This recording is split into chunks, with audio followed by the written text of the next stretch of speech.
This is Tabletop Deathmatch, a competition to find the next great tabletop game. It was entertaining. I don't think I would buy this game. Everything sort of flowed logically. Game designers from all over the country sent their prototypes to us at Cards Against Humanity. We picked 8 finalists, and now we're bringing them to Gen Con, the biggest tabletop gaming convention in the world, where they're going to pitch their prototypes to our panel of industry-leading judges. One game will win a first printing paid for by Cards Against Humanity and be crowned the winner of Tabletop Deathmatch. Tabletop Deathmatch is an independent game design contest and web series by Cards Against Humanity. We do it over Gen Con and we film during Gen Con, and right now we're setting up and looking through submissions. And then one winner will be selected from those 8, and the winner will get a first run printing. Games are important to me because they're one of the main ways I experience community. It's such a simple thing. It's just these little pieces of wood and paper, and they totally change how we behave for an hour. I find they're a really great way to get people together and interact in a way they wouldn't normally. Hell is other squires.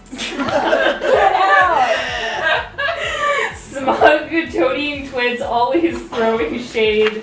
You'll show them as long as your knight doesn't fall over drunk first. This game is called Knight Knows, and it's silly and fast-paced, a bluffing and press your luck game. And through playtests, they said they could teach people in literally 1 minute.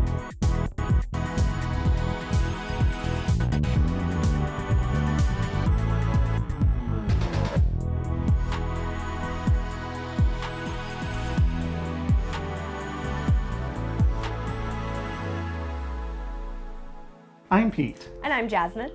And we are engaged. And our game is Night Shift. We made it together. Night Shift is a fun, casual, kind of party-ish game. I think gamers would call it a filler. It's a light game. It plays fairly quickly. The premise is that all the players are squires trying to curry favor with various knights. So they need to get the equipment and the items to the knights, but they're not quite sure which knight is theirs.